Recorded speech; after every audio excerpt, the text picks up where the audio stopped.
Hi, everybody. This is Debbie Plotnick in our national offices, MHA national offices in beautiful Alexandria, Virginia, and I am joined by two members of our policy staff, Nathaniel Counts, our Director of Policy, and Karen Howard, our Advocacy Manager. And we've got a lot of stuff to talk about because things are really moving quickly. I just wanted to thank you for joining us, tell you how important it is whether or not you'll be coming out to Hill Day or reaching out on our Hill/Back Home Day. It's really important. Things are very much coming to something, and we're not exactly sure, but we know that there is a lot of movement and things are happening quickly. And Nathaniel Counts is going to start with a little bit of a brief update for us. So if this webinar was yesterday, we would have said, everything's looking great. They're probably, not going to pass the bill and it's going to fall apart. Unfortunately, yesterday, the Senate leadership had a little meeting and everyone came out of it feeling very positively about the prospects of passing a bill. What it's looking like, I think, from the sort of rumors, and there's nothing on paper that we've seen so far, is a more generous version of the House bill. Whether that actually gets the votes in the Senate remains to be seen, and then whether that can play in the House remains to be seen as well. But they're trying to have a vote before July 4th, which means we should probably see final legislative text within a week or two. We expect to see it very, very quickly, so we know that our Hill Day and our Hill Back Home Day is timed very appropriately. We would be reaching out to people anyway on this. We know that we're going to have the bulk of our legislative visits, calls, letters around the health care reforms on the bill. We'll talk about, on the Hill rather, we'll talk about a couple of other things at the end of this presentation, but for the most part we're going to be concentrating on this, as this is the biggest thing to come along since the Affordable Care Act.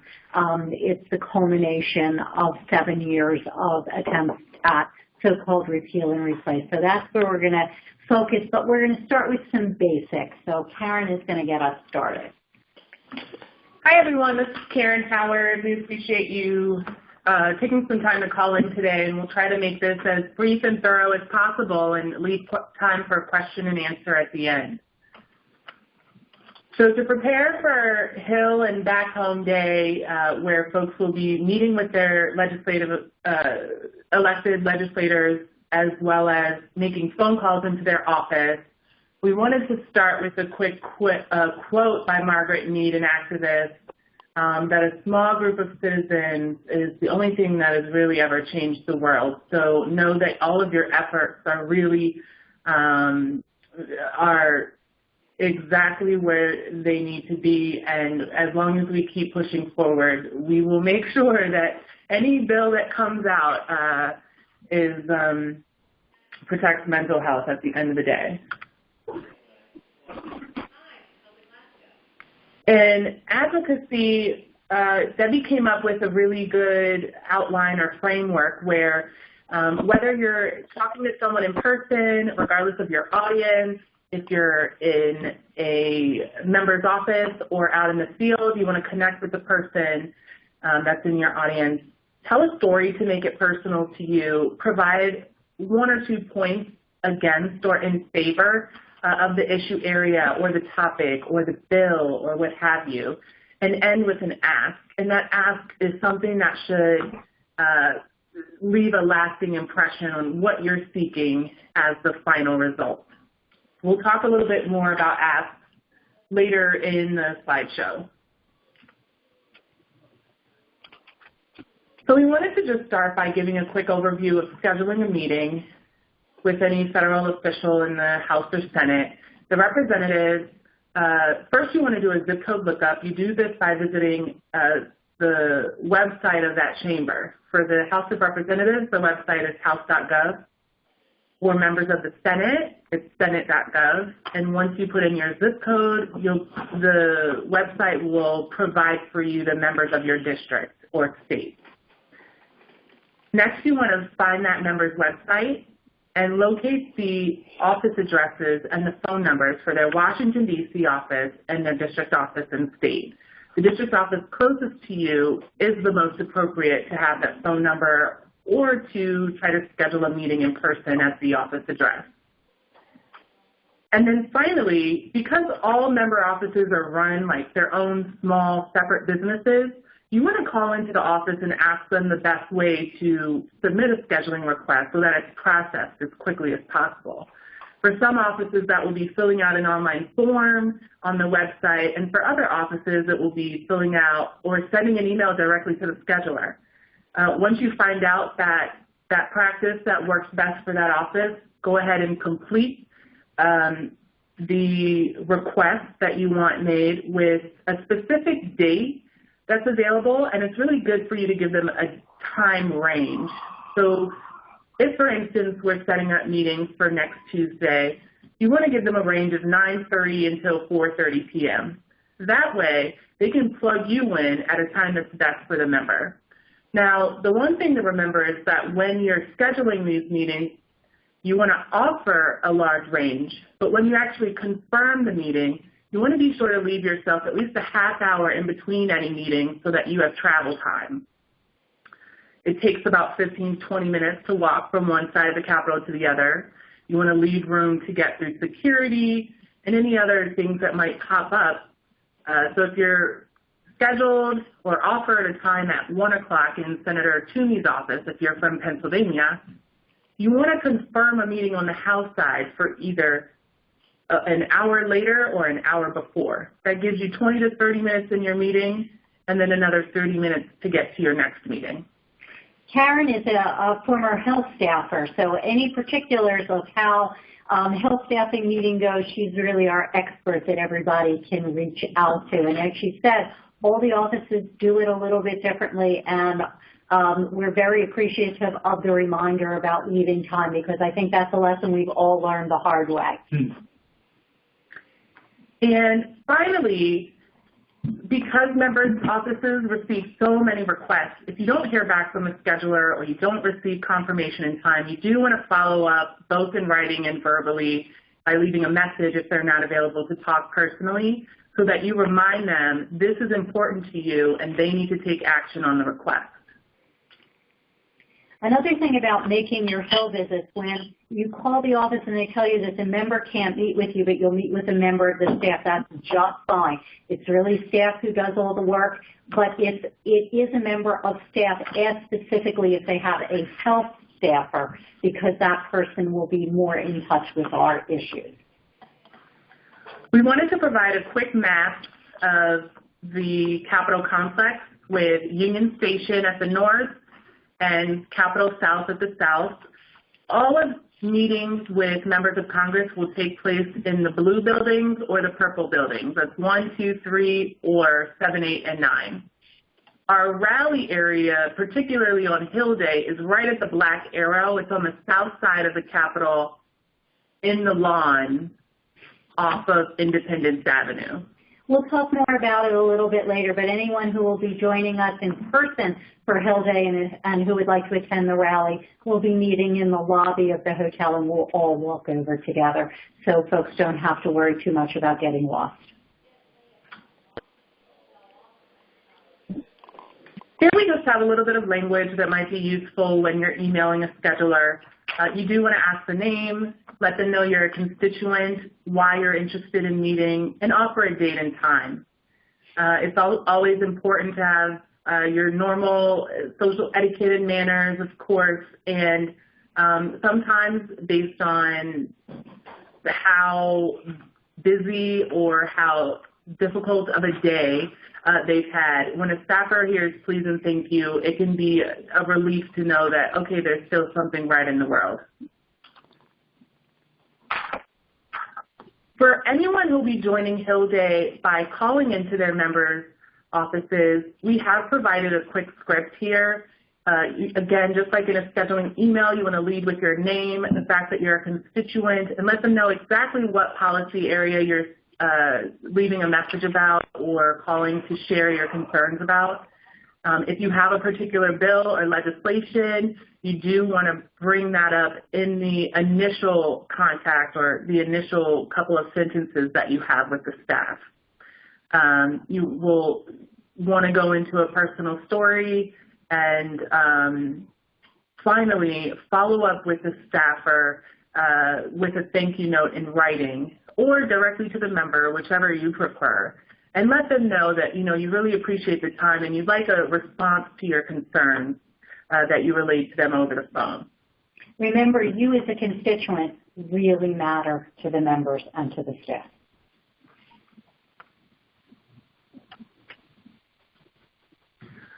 For those making in-person visits, whether in Washington, D.C. or back home in state, start the meeting by connecting. The first 3 points are connecting. You thank the member or staff for an action you appreciate. Introduce yourself and anyone else visiting with you, and share a clip or a quick fact about the state. And that really kind of entertains a level of it will relax the staff for a bit. The second thing you want to do is focus on your talking points by having them ready up front. You are X, Y, Z in favor of Medicaid. You are not in favor of cuts. And then you want to tell them why with your personal story.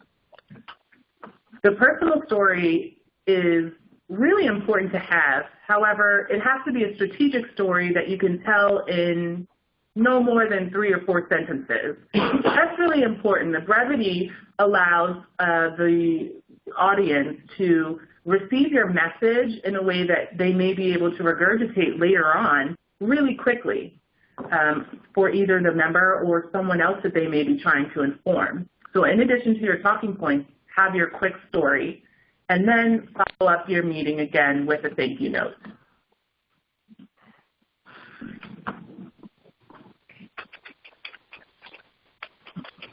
I'll give a little bit of an example about telling your story in a couple of sentences. And folks often come to meetings first time they've been there, they've never been on the Hill. So it helps to coach people who are first-timers who might be joining our more experienced advocates on the Hill.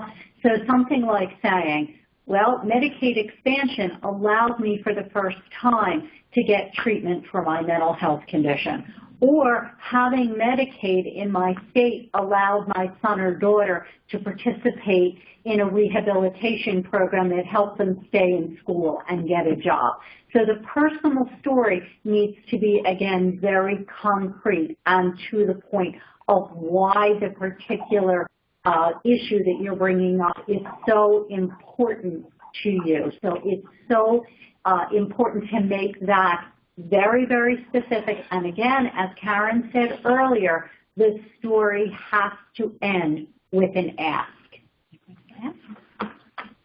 Talking a little bit more about ask. An ask is a concrete action that can be taken by a member or possibly their staff to change or reinforce existing law. A couple of examples of asks that you might want to take away with you are listed here on the slide. Please vote no on legislation that would remove services from the essential health benefits package. That's a very to-the-point, specific ask. We know that some of the legislation is being bandied about. We know in the House bill they would make mental health and substance use as well as the other essential health benefits and optional benefits. States would have the ability to say, no, you don't have to follow those. We know there are also legislative efforts to sell plans that are very, very basic that would not provide mental health and substance use benefits. So we want to be very, very specific to please vote no on anything that would remove mental health and substance use benefits from the designation of essential, meaning no plans without them. They would be illegal, as they are now under the ACA. A couple of the other really important talking points that we are focusing on as we influence legislators currently are Medicaid cuts and pre-existing conditions exclusions. We have 2 asks here framed in a way that is, again, specific and concise. Will you commit to not cutting Medicaid funding so mental health costs won't be shifted to states? And we know that when there are large cuts to Medicaid, one of the first things that often gets cut are the things that we have advocated very hard for over the years, and the Affordable Care Act made a big difference with those things. Those are the early interventions, the screening, and the rehabilitation. So we know that if Medicaid has major cuts, the kinds of cuts that are in existing proposals, and again, we don't know what the Senate bill will look like. We may know more by the time you get here next week. We may or may not have seen the legislation, but we know that there is in the budget and in the House bill is a tremendous push to significantly cut Medicaid to the tune of perhaps as much as $1 trillion if you take what's in the House bill and in the budget together, and that would mean that costs would be shifted to the states to cover just the very basic things, and some of the things we care most about would be the things that would have to go away. And that means we would start treating mental health at stage 4 versus earlier on when costs can be contained. A final ask is, can you promise to ensure people with pre-existing conditions will not be excluded from or priced out of coverage in any new health bill? The one thing that you can be comfortable doing is reading from a piece of paper or an index card if you get nervous or you feel like you might want a little bit of help in your meeting.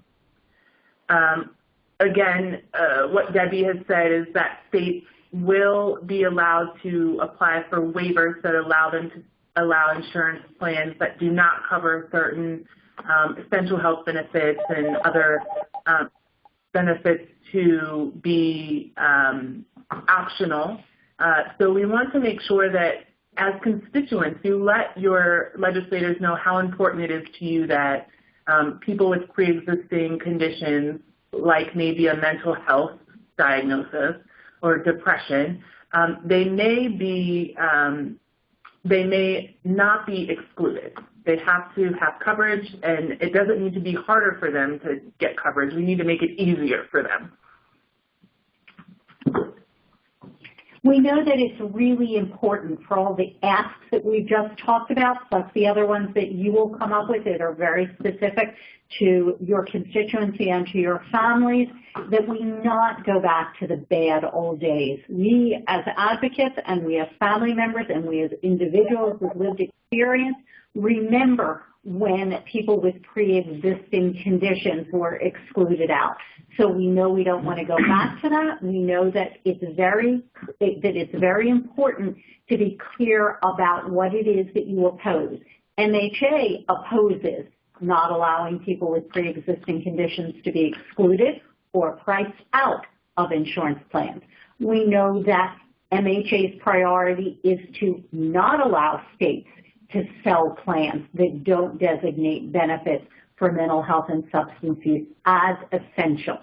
We know that our priorities are not to allow pricing people who are older, who already have a condition, or disabled people out of market by eliminating community rating. We know that some of the proposals we've seen would allow some older people to be charged 5 times as much as younger people. We know right now that under the ACA that's 3 times as much, so that would push folks completely out of the market. We know that another proposal that is out there right now in the House bill, we don't know if this would come over to the Senate bill, but we know that there is a proposal on the table in the House bill that would penalize people who lose their coverage for whatever reason. From if they wanted to buy a new plan, they would have a 30% surcharge for 1 year when they're trying to buy new insurance. Again, those are things that we strongly oppose. So this is Nathaniel. One thing, when Debbie mentions the bad old days, one hilarious thing I think to keep in mind is that most of the staffers have never experienced a pre-ACA era as an adult. So they have no recollection of that there used to be bad old days. All they know is, rising premiums. They have no sense that, people with pre-existing conditions used to not get coverage. They also don't know the stories that many of us who've been around and lived through pre-ACA, when your family member was just told, I'm sorry, that's a mental health condition, your insurance doesn't cover it. So we really need to make it clear with the personal stories to say. So for example, in my family, I've told this story many times in public, on the Hill, wherever, that my family almost went bankrupt because we were unable to get insurance coverage, and we're not willing to go back to that. Mental health, substance use, those are health conditions, and it is essential that they are covered.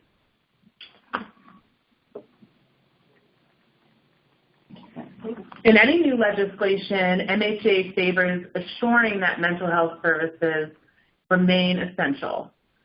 Protecting parity in all plans is also high priority. That means no higher copays, more stringent approval processes, or any limitations that other medical or surgical benefits would have. In Medicaid, notice we keep picking up, you'll hear the same things again and again. Essential health benefits, protecting parity. We do have the parity law, but some of the proposals on the table would undermine parity. We know that Medicaid is absolutely one of the most important things we can talk about going in, because Medicaid is the nation's largest source of mental health and substance use service funding. We have to protect that funding. We have to protect mental health and substance use being essential in Medicaid plans, and we don't want to see states being forced to limit who it is they cover or the types of services that they do cover.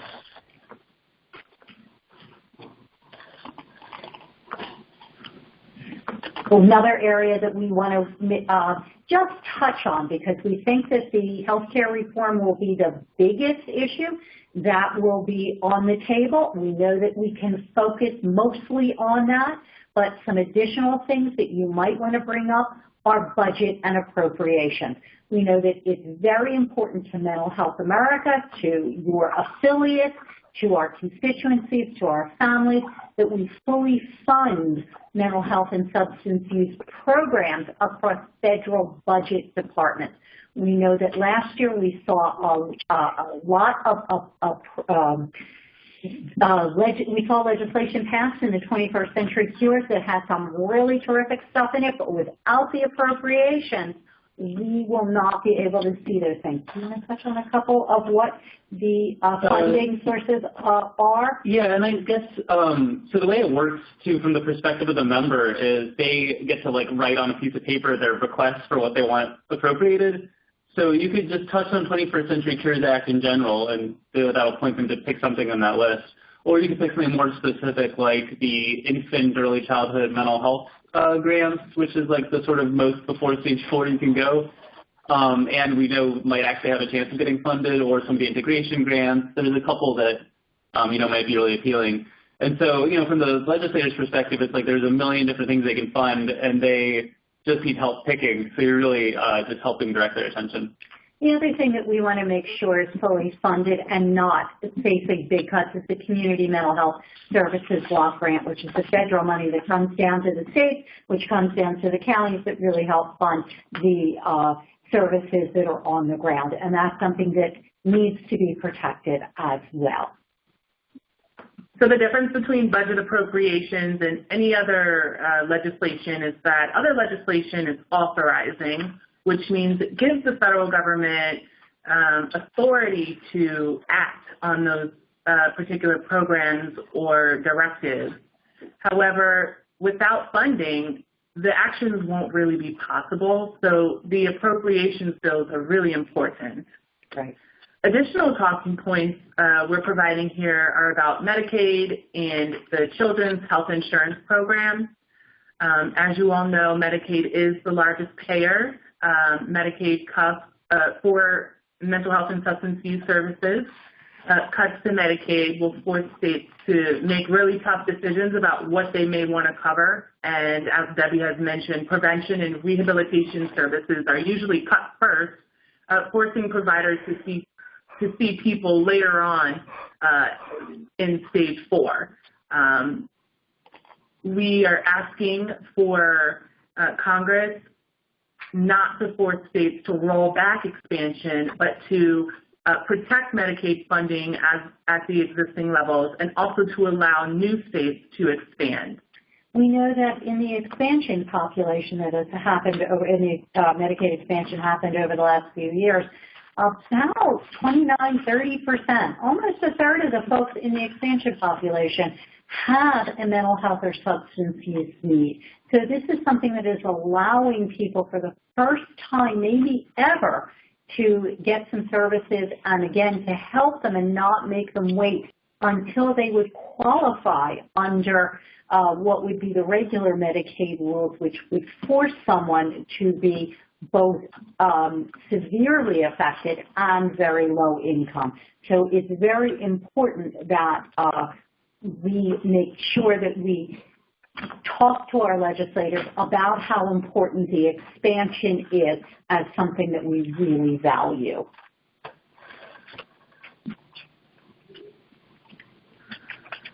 The Children's Health Insurance Program was authorized as part of the Medicaid Act, and it provides health care to, along with Medicaid, provides health care to almost 50% of our nation's population of children. We ask, right now, funding for CHIP is scheduled to expire September 30th. And our big talking point here is we really need Congress to provide a long-term funding plan for CHIP and appropriate those dollars to states so that states are able to continue providing covered benefits such as mental health screenings and other things for children. We also know that it's very important that whether we're talking about CHIP, whether we're talking about Medicaid expansion, that a perennial problem has always been that even when folks have good community mental health services, before the ACA and before Medicaid expansion, they didn't necessarily have their whole health taken care of. How important it is for people to be able to take care of their needs if they have diabetes, if they have hypertension, if they have, there's almost always other health needs, because of course, as we've said all along, mental health care is a health need. We know conversely that the rest of everyone's health needs must also be attended to, which is why when we talk about these things, we must talk about them together.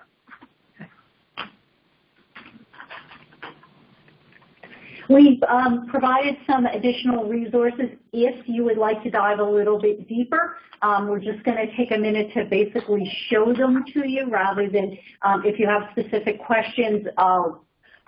One of us is always available to dive a little deeper with you, but we wanted to give you resources of how you can get to state specific things. So, you know, I have to admit that as a former congressional staffer, I did not know that 20% of our population was covered by Medicaid. And so I think as you go into your meetings or as you're calling your members, it's really important to put forth the number of people that are affected and rely on Medicaid funding. Making cuts to Medicaid isn't just, oh, it's going to affect a couple of people. No, this is a major, major chunk of our country that will be affected. And to prove that point, the Kaiser Family Foundation has done a terrific job of coming up with fact sheets for each state. It's a state overview or outline that they've done. We provided the link here, and we can email it around afterward. It's also, you'll be able to get it from the presentation. Another piece that's really important, not only is 20% of the entire population, But depending on the state, on average, about 50% of the kids in the state are also covered by Medicaid. And staffers and even members are not aware of that and not aware of just what an important program it is. So they really don't realize exactly what it is that they're talking about and what they're being asked to vote on. So I'm just going to take one moment to provide a couple of examples of state overview sheets by the Kaiser Family Foundation. I know we have someone from California on the call, so just to give you a snapshot, out of California's total population of 39 million people, there are more than 12 million people that rely on Medicaid. That's really important to tell your member.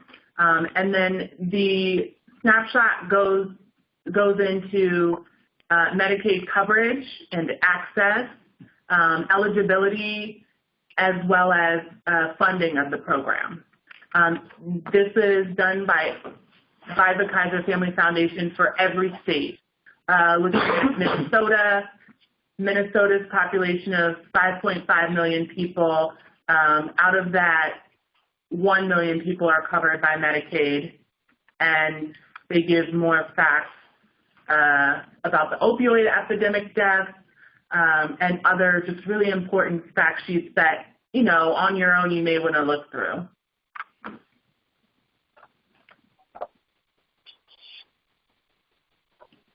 Great.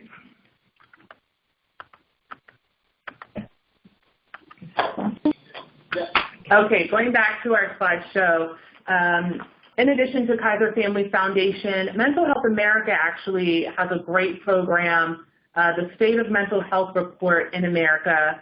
Each year, based on data from our screenings and outside sources, we provide a snapshot of state by state, how states are doing in access to care, how many people, what the population in that state is that relies on Medicaid or that has a mental illness. And we rank the states based on all of these factors. It breaks categories down by adult and child, and so it's a really good resource and tool for you to just learn a little bit more. You'll see here that access to insurance increased in 2016, and so did access to treatment. However, unfortunately, almost 60% of the population did not receive treatment. Oh, okay. I was like, wait, what is that? How did it open up? So again, we're going to open for questions in a second, but we just want to remind people that if they're coming to the Hill, the advocates will meet in the lobby of the Hyatt. We are doing a joint rally for our Hill Day with the American Foundation for Suicide Prevention on the Capitol. We have a number of legislators who have committed to come. I can tell you 3 of them right away. Congressman Tim Murphy will be there, Congressman Leonard Lance will be there, and Congressman Brian Murphy will be there. We have asks out to Senator Cassidy and to Senator Murphy. We have a couple of, did I not say Fitzpatrick? I'm sorry. And Congressman Fitzpatrick is also confirmed from Pennsylvania. And interestingly, 2 of the Republican congressmen were congressmen who voted against the House bill, so we especially want to thank them and give them support, and we're delighted that they've come out. We have a very bipartisan program. I noticed I mostly did mention ours there. We were surprised that so many ours said yes, that mental health is so important to them. They're willing to come out and do part of our kickoff rally. If folks are going to be back home, and we hope that even if you're coming out, you'll work with your constituents to take a look at what's going on with us, to call into their representatives and senators on that on June 13th, because the more they can hear from Mental Health America, that will be terrific. And again, sharing why mental health is personal to them and why it needs to be personal to their members and to their members' staffers, because it matters to all families in the country. We're here to answer any questions that we can. Beforehand, Nathaniel and I and Karen will also be available if you need someone to accompany you on some of your visits. We expect everybody, again, to be making their own appointments, but we're very happy to take questions and come with you if you need some support. So let me open the floor to questions. No questions? A quiet bunch. Well, this is Mel Keller. Just one small thing. What time is the rally? Oh, thank you, Mel. We should have had that on there. The rally is beginning at about 8:30. We're going to meet a little before 8, let's say 7:45, in the lobby, and we're going to walk from the hotel. We'll join up with the people from the American Foundation for Suicide Prevention, and we will be on the Hill, and the rally will take place between 8 and 9 o'clock-ish. We were planning to be finished at 9, but Representative Lance said he can't come. He will get there at 9, so he'll have a couple of minutes there, and he'll be our last speaker. We'll also have speakers from Mental Health America and from the American Foundation for Suicide Prevention. All of the timing, the location, will be in your on-site guide for the conference. We have a flyer, too, which Karen is going to email around, and we will make sure that we put that in conference information as well. Thank you. You're welcome. Yeah, we did. Somebody wanted to say something. Should we bring signs for the rally? Question. Signs are always welcome if you like, but remember, you're going to be making Hill visits, and you're going to have schlep that sign around with you. So this is, you know, again, that's a personal choice. We're not offering the opportunity to make signs per se, but if you want them, by all means. Although showing up to a Republican office with a sign might, you know, put the meeting off to an unnecessarily rocky start, I would say. Do we have any other questions from folks on the call? Hey, Debbie, this has been an alternate. An alternate to a sign might be if someone creative at National can make like stickers that just say before stage 4, and then everyone wears those to Capitol Hill, because our message is, hey, don't cut this stuff or we're going to be serving folks at stage 4. Stage 4, right you are, Ben. You know, as you know, all hands are on deck getting ready for the conference. I think a sticker would be a great thing. I don't know that we have time to do it, and I appreciate the suggestion. I know you and other affiliates have done before stage 4 stickers, buttons, pins, and so forth. If you have them, please bring them, and if you have some to share, even better. Okay. Anybody else? Questions for us? Oh, I see some written things. Let me, Karen did them. Okay. Okay. Anybody else? Questions, comments? And again, we're here for you. So feel free to email any of us. Yeah, question. No, I was just going to say thank you because this was helpful. They have the 3 points. Excellent. We think that we can keep it really pretty simple this time because we know what's at stake. And really, without hyperbole, it's an awful lot that's at stake, maybe more than has ever been at stake before, because we were off to a good start, filling in lots of the holes, getting more people covered. Yes, everything, you know, is not perfect, but we were really moving in a very positive direction. And what has been proposed will take us directly back into the bad old days. So one thing to be vigilant about is with increasing number of insurers pulling out of the exchanges, people will say things like the ACA is already dead, or like, you know, how is this going to work? So the exchange population is 17% of the population. They're getting unnecessarily hung up on that issue over the Medicaid thing. Like, I would even be like, okay, let's, like, sure, but we're really worried about it right at this moment is the Medicaid cuts. Like, why is that in here at all?